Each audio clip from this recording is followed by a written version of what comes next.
Video recommendation made by Kevin Pan. Goaltending or interference? To the regular fan, it does not matter. Any block that they think was illegal, they shout goaltending. However, not every case is defined as a goaltend. This video will look at the differences and help improve your game terminology.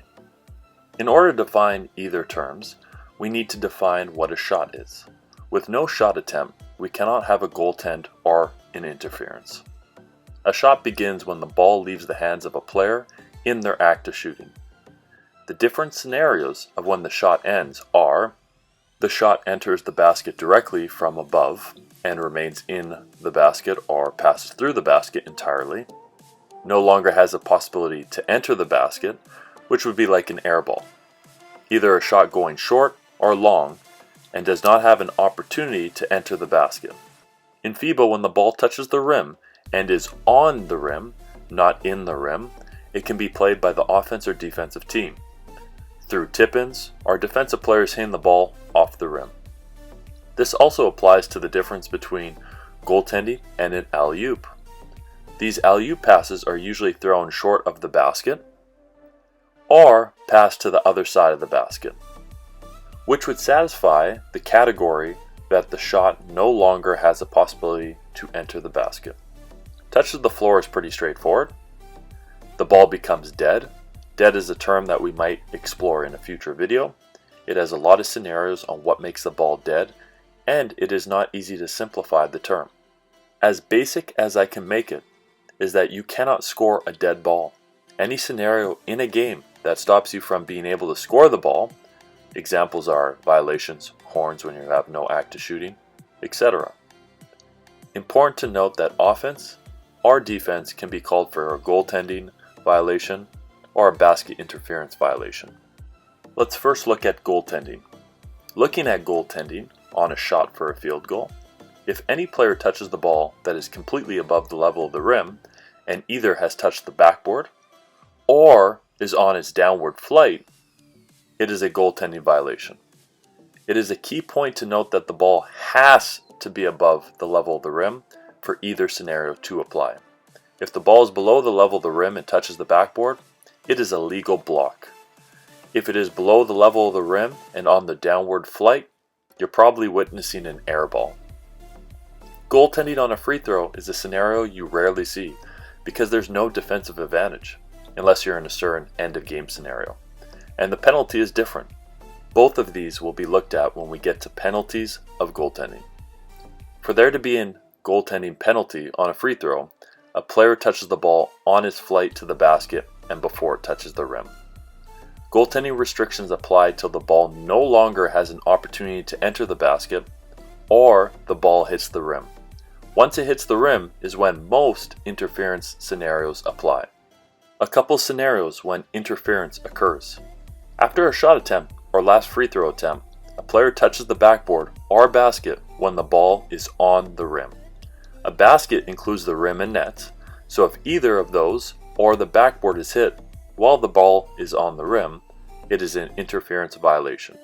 When a free throw is followed by another free throw, any player cannot touch the ball, basket, or backboard while the ball has a chance to go in. Remember, this is when the ball hits the rim because blocking the shot prior to that would be goaltending. A player reaches through the basket from below and touches the ball. That prevents the ball from having an opportunity to go through the basket. Pretty straightforward. A defensive player touches the ball or the basket while the ball is within the basket, thus preventing the ball from passing through the basket. Remember that intentionally or not, blocking the ball with any body part from passing through the basket entirely is interference. This scenario is the one exception of interference that occurs prior to the ball being on the rim.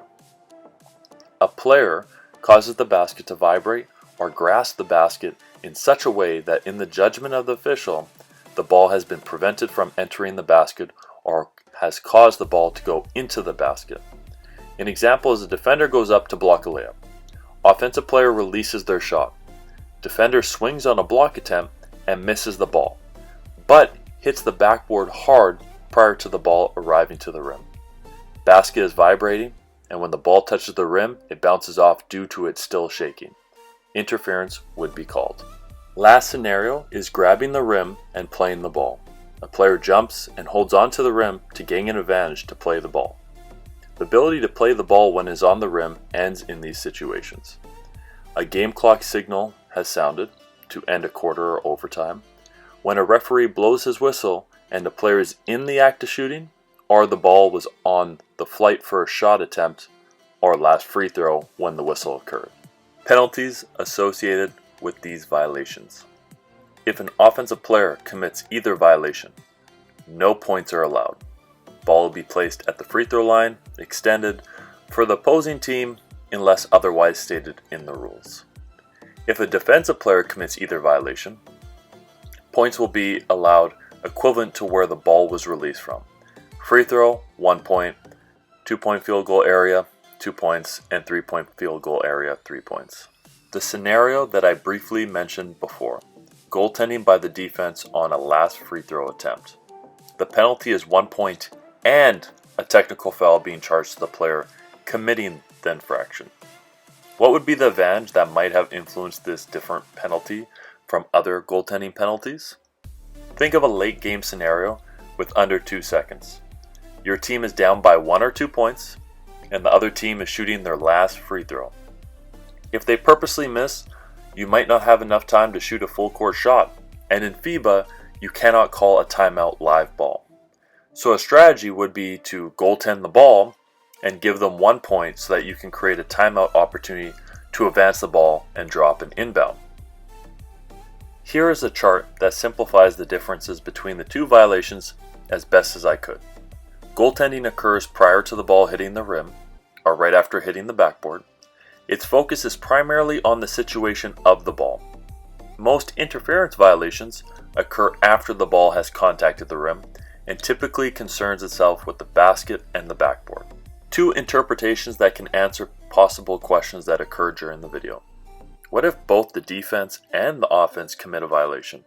Regardless of if the ball went in the basket or missed, if both teams commit a violation, then no points are awarded and we go to a jump ball situation.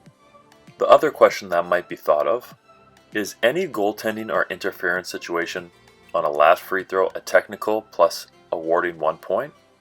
No, if you goaltend the ball before it hits the rim, it is a technical and 1 point awarded.